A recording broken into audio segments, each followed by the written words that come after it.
They said it's not a matter of if we leave the ACC, it's a matter of when and how. So that's not my words, that's their words.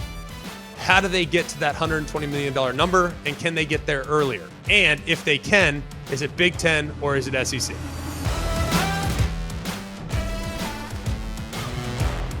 Hello, welcome to Always College Football. It is Monday, August 7th. We hope that you're enjoying the show wherever it is you're coming to us from, whether that's ESPN's YouTube channel or if you're here with the podcast. We appreciate you so much. We have a great show in store for you today. We're going to get into conference realignment, but we're not going to go into it as heavy or as deep. We're not going to speculate on this and speculate on that and talk about the financials and all this other stuff. I'm going to tell you why it's good for the Big Ten.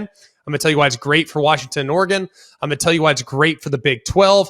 I'm going to tell you why it has absolutely nothing to do with the ACC. And I'm going to tell you about a ridiculous rumor about the Pac-4 and the ACC aligning that needs to just completely go away. It's ridiculous. We have so appreciated all of you for liking, rating, and subscribing to the podcast and leaving the reviews, man. It means a lot. We don't have a marketing budget here at Always College Football.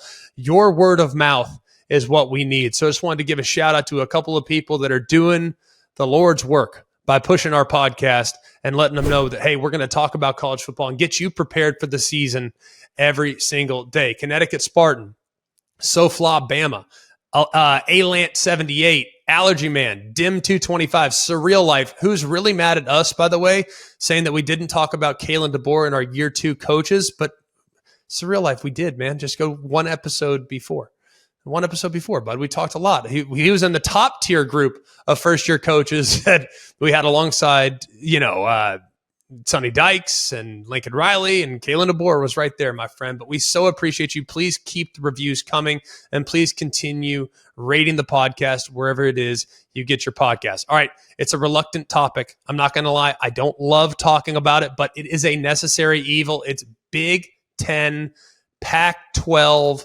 Pac-4, Big 12, ACC conference realignment discussion. What does this mean for college football? Well, in case you've been under a rock for the last 72 hours and knowing our listener base, that's probably pretty dang unlikely. I was refreshing Twitter over and over and over again on Thursday night, Friday, you name it. I mean, we are just rolling, trying to figure out the information for what could come up with the Big Ten. Ultimately, here's what's gone down. Oregon and Washington moving to the Big Ten. Great move for them. I'll explain why in just a minute. We all know that both Arizona, Arizona State, and Utah have now also decided to go to the Big 12. Great news for them.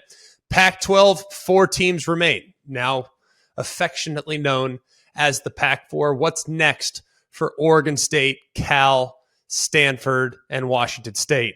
Really a tough spot for them. I feel terrible for them, but I'm not going to say there's a little bit of a light at the end of the tunnel, but I'll get to that here in just a moment. There are a couple options that people are putting forth. We'll basically say whether or not we think it could happen, couldn't happen, what have you. But here's where we're going to start. We're going to start with the Big Ten. Now, the Big Ten, when you think about what they've added, okay, when you think about the brands that are potentially available to whether the SEC or the Big Ten, there's nobody that is going to deny the strength of both Washington and Oregon's brand. In 15 consecutive seasons, from 2008 to 2022, Oregon has produced one of the best ratings. This is according to Bill Connolly, their SP Plus rating, which I think he does an amazing job of assessing where teams stand as far as strength, wins, all these other things. They were in really the top of the world, kind of, at least 6-7 times in those 15-16 seasons. They're top 10 program. So Oregon has competed for national championships, played in multiple national championship games, has been a threat to get to the playoff on multiple different occasions, has had to endure a bunch of different coaching turnover, but it appears like things are heading in the right direction now with Dan Lanning, who's locked up until 2029. They are so obvious when it comes to whether or not they should be considered. Also, Washington, also the last Pac-12 team to make the college football playoff back in 2016, but they have been a perennial fixture as well, and they have ranked in the top 8 9 times 9 times in the last however many years. So it's been quite a while since Washington has been a complete afterthought, with the exception of that 2-year blip where things didn't look very good. But Coach Pete did a great job with them, and it appears like Kalen DeBoer is going to do an amazing job with them as well. This was a no-brainer, especially when you take into account the financials. And we don't know the financials just yet. We are using different resources, and people have made prognostications, and people have said, here's what it is, and here's what it sounds like, kind of trying to get an assessment. And if these numbers are just slightly off, so be it. You understand where I'm coming from. The average Big Ten payout's going to be north of $70 million per school. Well, you're getting Oregon and Washington for $30 million a year, roughly. And then that increases $1 million per year up until the end of this original deal. And at that point, they will become full members and they'll make more money on the back end. So if you were to average it out and you listen to what Rob Mullins has said and what the Washington president has said, other people have said, they've said, well, on a 10-year average, remember this Big Ten deal lasts for 7 seasons.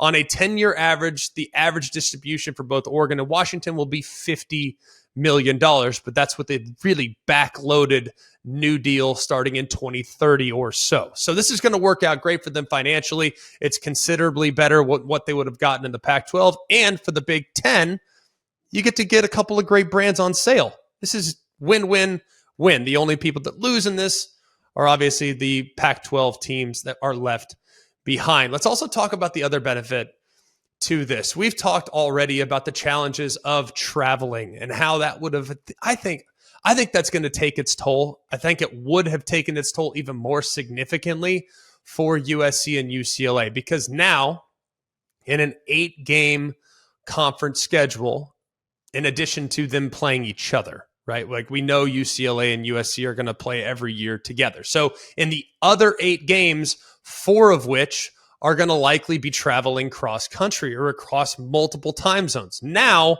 you can move into a scenario in which you have that 9-game conference schedule as a whole, and then you'll have those permanent rivals between Washington, Oregon, USC, and UCLA. So now, as opposed to 4 cross-country trips, you now only have 3. You think, well, what's the big difference there? Is it that big of a deal? Maybe not. Maybe so. We don't know yet because we've never seen movement and travel schedule like this in modern day college football. So I still think this is a really important coup for the Big Ten in order to minimize the challenges. You're never going to minimize them. It's a reality of what you have to deal with. But at least it's 1 less game, in some cases 2 less games where you're having to travel significant distances into different time zones, what have you. So I think it's a good move as far as the logistics are concerned for not just the football programs, but for other sports as well. So there is not a single downside here if you're in the Big Ten, and there is not a single downside here if you're Oregon and Washington. This is a phenomenal move for you. It gives you stability long-term, and it gives you earning potential here 6-7 years from now till you'll be back at or near the top of the college football landscape. Let's talk about the Big 12 move. The money obviously will not be as significant in the Big 12 as it is in the Big 10.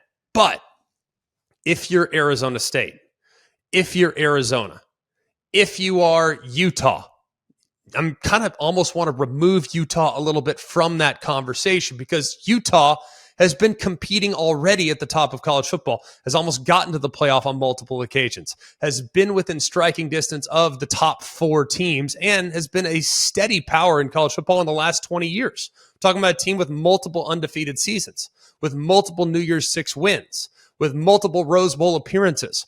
We haven't seen that from Arizona. We haven't seen that from Arizona State, and we certainly haven't seen that from Colorado. Utah, this is a perfect move for you because you now get to reunite your rivalry, even though the rivalry had never really gone away, but now it's going to move into a conference in the Big 12 where you're going to be able to go toe-to-toe for conference supremacy. That is important. And right now, tell me a program right now in the Big 12 that has been more steady than Utah in the last decade. Now, I know TCU, very strong argument to be made on their behalf. Oklahoma State has certainly had some years. UCF has certainly had some years. Cincinnati has certainly had some years, but none have played the schedule that Utah's played and still remained at the top of college football. Utah, I think, steps right in and is at worst top 2 or 3 in the entire league as far as annual quality. So that's a no-brainer for them. But now if you're Arizona and Arizona State, not only are you going to make way more money, but you got to bring your friend with you, even though I know they're enemies, but your friend, because the Board of Regents in Arizona said, hey, either one goes or both go or no go. Well, they're both going to go.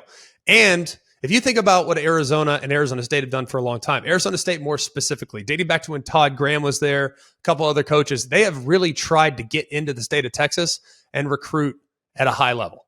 That has been a real high priority. Now, Todd Graham more so than most of the coaches since, but partly because Todd Graham had Texas roots. But they've always felt like Arizona, if they can get to Dallas, if they can get to Houston, that's going to be really beneficial to both Arizona State and to Arizona as far as the recruiting powers. Now they don't have to go west all the time. They can go east, and they can keep some of those great players at home by having that Power 5 moniker next to their name. So I think it's really important, and it's a win-win in a lot of ways for Arizona. Now, what does it do to the strength and the depth of the Big 12? Because that's a question that I continue to ask myself. You already add one of the best programs in America in Utah. You're going to say one of the best programs in America, never been to the playoff. All right, but steady Eddie, man. You know what you're going to get when you add the Utah Utes. What does it do for the rest of the football product? Does it water it down a little bit? I don't think so. I mean, really, yeah, you look at recent history, maybe not as good, but Arizona State's had some big years. Arizona State back 10 years ago was a big-time power in college football. They were doing a lot of really good things under Todd Graham. But yeah, it's fallen off maybe just a little bit, but hopefully with the addition of Kenny Dillingham, hopefully with what Jed Fish continues to do at Arizona, it does appear like maybe the arrow's pointing up for each of those two programs. But we already know what Deion Sanders is hopefully going to do at Colorado. The arrow seems to be pointing up already. So I think it's going to be very interesting to see how this impacts the quality of the play from top to bottom in the Big 12. I think it's a step in the right direction. What does this mean for the future, though, of college football? What does this mean for future realignment? And like I've said, man, we're 2 weeks away, 3 weeks away from college football games being played. I don't want to spend all day talking about realignment. I want to talk about games, matchups, win totals, what have you, and we're going to do that here in just a minute. But we have to look at what this could mean for Florida State, Clemson, and others in the ACC. Because with these moves already being made, if you look at the ACC, there is a big significant date on when the ACC schools have to notify the ACC of them potentially leaving the conference. That date is just 7 days from now, 8 days from now, if you will, on August 15th. Keep an eye on that date. You already heard a little bit about what Florida State did. Florida State, by their estimation, they need to pay a $120 million exit fee, and they have to come up with a strategy to get out of their grant of rights. Now, I don't know about Florida State's financial situation, but $120 million seems like an awful lot. So what did they decide to do? They went and hired JP Morgan Chase. They went and hired private equity to maybe help them figure out a way to bridge the gap from their inevitable exit in their eyes. These are not my words. You listen to Drew Weatherford last week, who's on the board at Florida State. They said it's not a matter of if we leave the ACC, it's a matter of when and how. So that's not my words. That's their words. How do they get to that $120 million number, and can they get there earlier? And if they can, is it Big Ten or is it SEC? So a lot that still could be meant for the ACC schools, especially here in the next 8 days. Keep it locked in here. We'll keep you updated with what might happen as it relates to the Seminoles and the trickle-down effect that might have on the rest of the ACC schools. And then finally, I saw a very ludicrous report. I'm not even going to cite who it's from, but I just want to bring it to your attention because I found it somewhat outrageous. I get you tell me what adjective you would use when you hear this possibility. The Pac-4 will talk with the ACC about a possible merger. The ACC legal team feels that additions Stanford, Cal, Oregon State, and Washington State could open the door for a better deal with ESPN while keeping Florida State and Clemson happy. That to me is ludicrous. We're talking about the Pacific Athletic Conference, the West Coast, and the ACC, the Atlantic Coast Conference. Sorry, but we have to a certain extent, acknowledge the lunacy of that. Could it happen? Maybe. Nothing would surprise me at this point. Honestly, nothing would surprise me. But we just talked about the logistical issues of the Big Ten and adding Oregon and Washington and how that'd be really beneficial just so they don't have to travel 4 multi-time zone games away a year. Well, now we're discussing the possibility of a merger or some type of scheduling alliance between Stanford, Cal, Oregon State, and Washington State with ACC schools. And that, hey, you know what, Florida State? I know you're thinking about leaving. And look, we don't want you to leave. We want you here in the ACC. We think you're a great institution. You're a great program. Let's sweeten the deal with you. We're going to let you play home and home games every year with Stanford. Is that going to get you to stay? The answer is absolutely not. So I don't even know why these things are even coming to the forefront right now. But hey, it's out there. I wanted to keep you up to speed on it. I didn't want you to be left in the dark in case that magical alliance does in fact come to fruition. I don't think it will, y'all. I don't see it happening. But keep a close eye on that August 15th date for Florida State and all the ACC schools. Also, continue to acknowledge that the Big Ten has done a really great job with this whole process. They could have paid top dollar for Oregon and Washington, but they were patient. They said, hey, we'll wait for them to go on sale. They did. They played it correctly, and now they have that West Coast presence that I think will be beneficial to them down the road. The Big 12 also need to give them a huge round of applause as well, because them being able to take advantage of what we thought might be a little bit of a decent deal from Apple. We thought it was going to be a decent deal. It turned out it wasn't. There was no linear aspect of it. So the Big 12 pounced the second it could possibly pounce. Where does the Pac-12 go? They're in a tough spot for sure. But you got to think that George Kliavkov's, he's got to do something, because this thing seems to be getting away from him very quickly. And now for important matters. Business matters are out of the way. We have to discuss realignment. There's interest in it. People are fired up about it. It's understandable. It's a very hot button topic. I don't like it. I don't at all. I understand it's a necessary evil. I want to talk about teams, man. I want to talk about players. I want to talk about upside, teams improving, win totals, coaches. What can they do in year number 2 to get things going in the right direction? Because that's where we're going to focus today. We're going to talk about 3 very proud programs and what they need to do to get back on track, especially now that we've done our due diligence on the realignment aspect of college football. So can we dive into some ball for a moment? Will you indulge? Let's go. All right. Brent Venables, Oklahoma.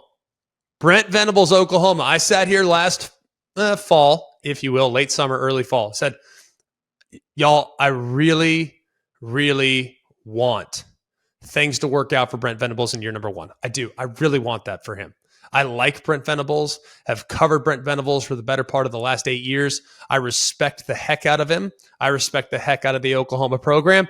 But there is a little bit of an unknown right now. There's a little bit of an unknown because we've seen Brent Venables do amazing things with Clemson's defense. But running his own show in the midst of a lot of turnover would have been significant challenge for just about anybody.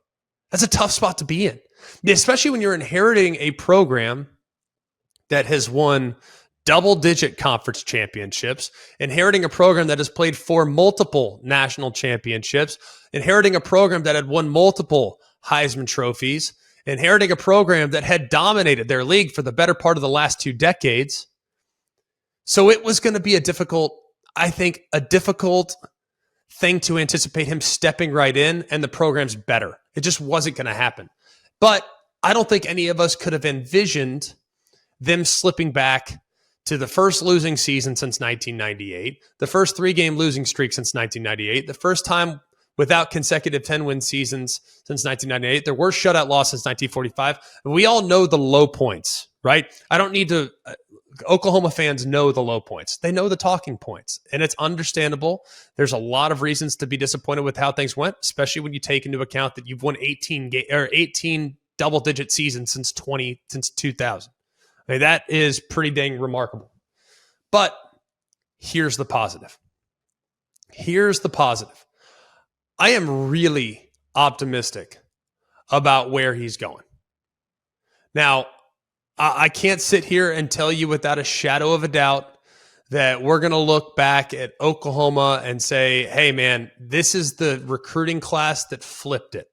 This is the recruiting class that made their presence known. But, man, I feel so much more optimistic today than I did even a year ago. Because a year ago, it was like, man, this is tough. I mean, they just lost such a great coach. They just lost their quarterback. Now I'm really optimistic because I feel like they've gathered themselves. And I know that Oklahoma Sooners fans don't want to think that last year was rock bottom. I think it might have been. I think now the arrow is going to be pointing up for the foreseeable future. Now, the win totals and all these other things that people are trying to point to, is it going to be easy for them to get there? Probably not. It's probably going to be pretty tricky. But I am really optimistic. Let's go through the schedule just a little bit, okay? Let's just go through the schedule and let's find some losses, because I think this team has a chance to be a player. A lot of people think there's no way they're going to be able to catch TCU and Texas and the other schools, Texas Tech, in the Big 12. I think they could very well find themselves in the Big 12 championship. I really believe that, because I think about what they did as far as their high school recruiting class. I think about what they did as far as 8 of their top 10 prospects that they signed in their high school recruiting class coming on the defensive side. I think 9 overall, or the number 9 overall transfer class in college football, which includes 6 immediate starters off of other Power 5 defenses, has me feeling really optimistic about the direction of this program, because it was obvious what their issues were, what their deficiencies were, and the offense took a little while to take hold. And guess what? When you lose your quarterback, it's hard to win. I mean, with all due respect to the backup quarterback situation, when Dylan Gabriel wasn't available there in the middle of the season, it wasn't going to be the same. And he looked even a little bit hobbled at times after the fact. So I'm really optimistic about where they're going. I think they are going to be back in the mix, maybe not in the playoff mix this year, but I think they have a chance to be very, very dangerous. Let's go through the schedule. All right. Arkansas State should be a win. SMU, be careful. Be careful with SMU, but that should be one that you get taken care of. At Tulsa, we know Tulsa's going to be juiced for that one, but I'm not overly concerned about what Tulsa brings at this point. I look at the road game to Cincinnati. Those we have already talked about, I think that could be one where Cincinnati comes back to the earth just a little bit, back to earth early. So I think Oklahoma can get that one. Now we're looking at a situation, man, you're 4-0. Things look pretty good. Iowa State's coming to you. Iowa State in Norman. I'm going to lean with the Sooners at the moment. You could be 6-0 heading to the Red River rivalry. That's a pretty good spot to be in. Now, Texas, I think it might be just a little bit further ahead. But things look really good, I think, for Oklahoma in the first half of their season. Now, the back half gets a little bit more difficult. I think you could be 6-1 coming out of that Texas game. UCF at home. At home, I feel good about it. If you're in the bounce house, going to be tough, but I feel good about that possibility. How about at Kansas, at Oklahoma State? 2 very difficult games. If you get a split there, you got to feel good about it. If you're Oklahoma, you know that Kansas, maybe not the most hostile environment, but a difficult offense to play against and a group that could cause some problems for you. And we know Oklahoma State, they're going to have that one circled for sure. Based on what you've heard from Mike Gundy in the offseason, tell me they haven't been circling that one. I think they probably have. West Virginia at home, that should be one you get. TCU at home in the last game of the year, that should be one that I think will be a bit of a toss-up, but I like your chances in that game as well. And then the road trip that is sandwiched by those 2 aforementioned games to BYU. Be careful. Going to be cold. Could be some elements. Going to be at altitude. BYU is a very physical football team. I don't want to catch them late. So that's one of the more interesting games on the schedule. But as we go through it, tell me it's out of possibility that Oklahoma's sitting at 9-3. I mean, I think it's a very real possibility. I'm not trying to drink the Sooner Kool-Aid, but I would be surprised if this team limped to the finish like they did at times last year. They're going to bounce back and they're going to be better on defense. They got to stay healthy, but I am cautiously optimistic about year number 2 for Brent Venables and the Sooners. Let's go to year number 2 for another coach that really disappointed last season. That would be Billy Napier at the University of Florida. Now, they're getting it done on the recruiting trail. We already know they're getting it done on the recruiting trail. Better than it's been, it feels like, in quite some time. Last year on the recruiting trail, they did a pretty dang good job. 18 of their 20 prospects were either 4 or 5 stars, and they placed number 6 in America. It's a pretty good spot to be at. They've done a good job as far as keeping players at home, even though that had been something that had been challenging the last few years.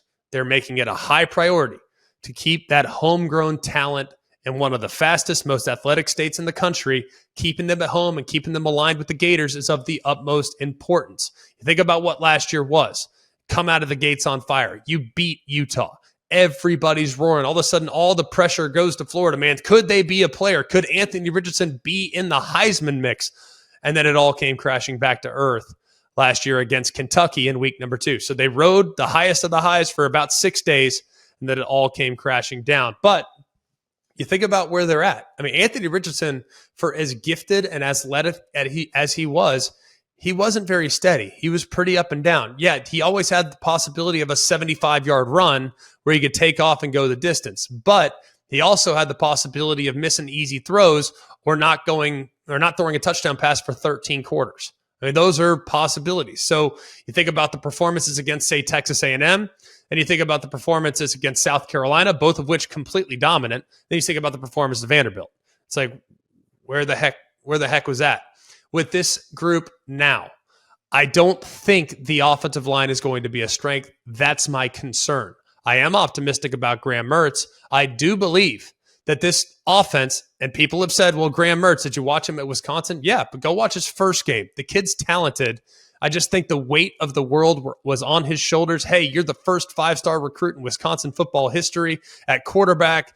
You're going to be able to be the one that elevates the program, and the pressure got to the point where it just wore on him too much. Plus, he was a product of COVID.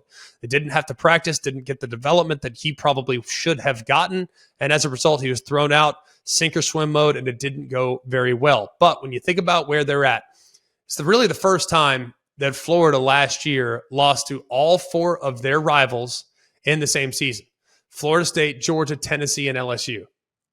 In the process, they gave up 42 points a game. Not ideal. Here's the big problem, is that all 4 of those rivals are likely to be ranked in the top 15. I already referenced FSU, Georgia, Tennessee, and LSU. All those teams are going to be in the top 15.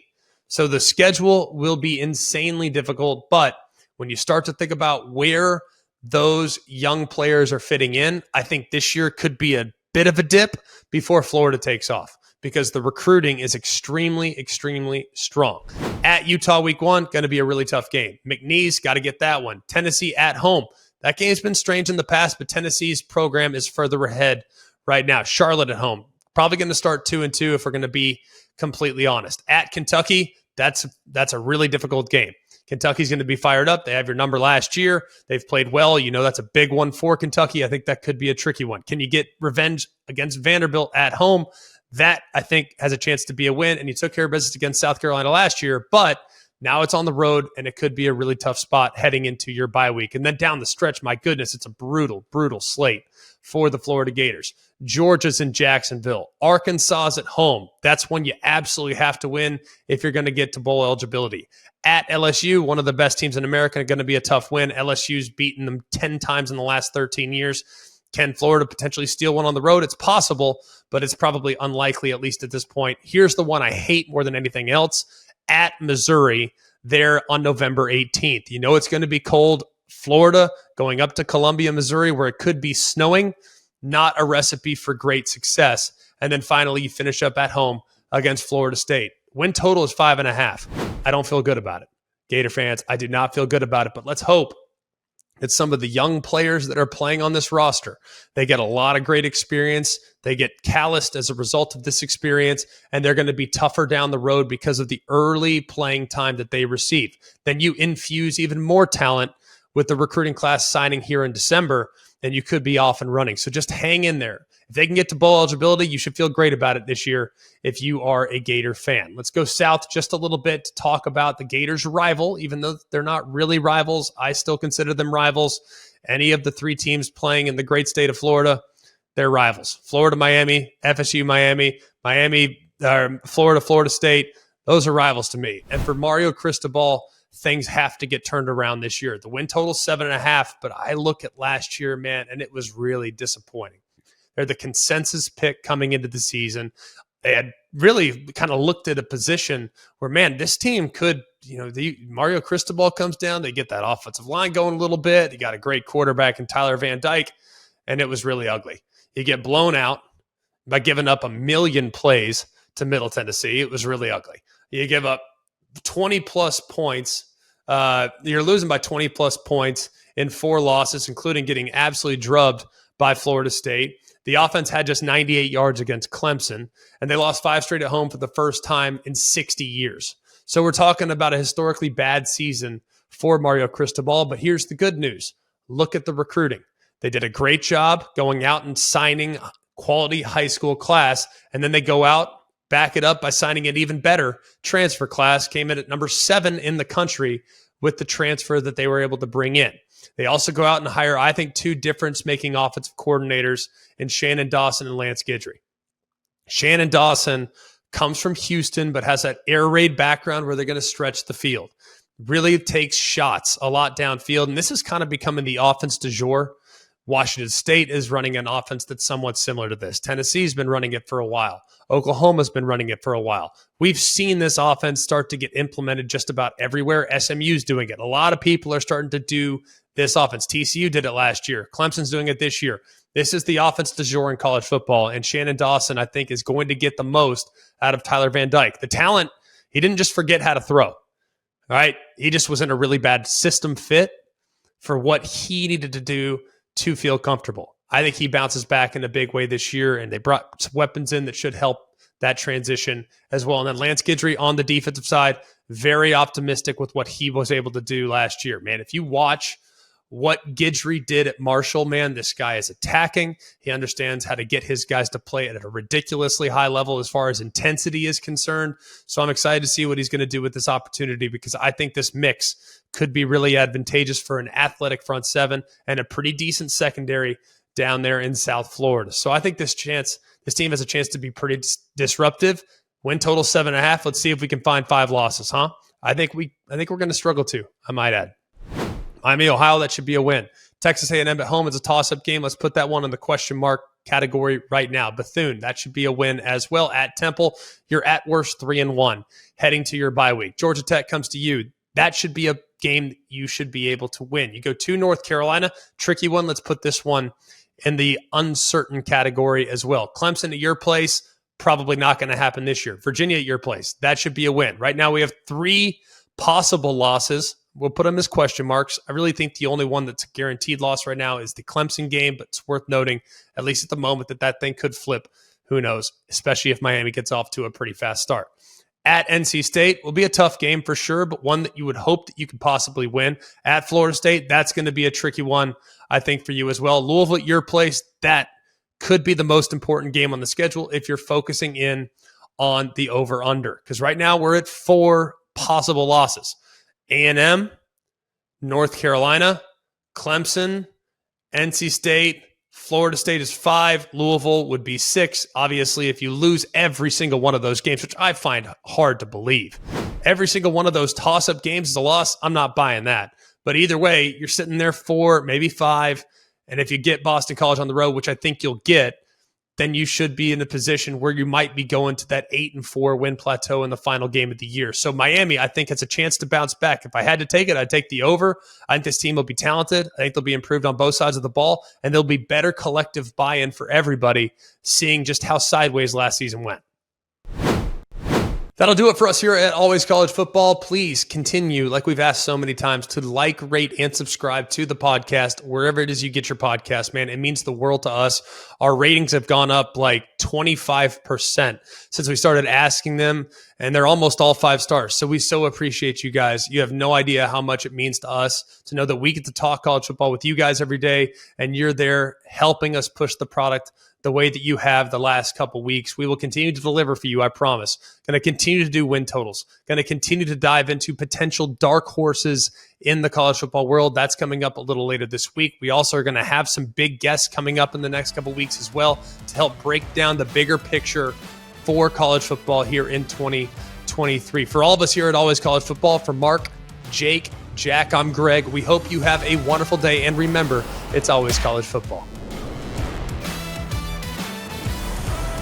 Hey guys, it's Greg McElroy. Thanks for watching Always College Football. Make sure you like, rate, and subscribe to ESPN's YouTube channel and wherever you listen to your podcasts.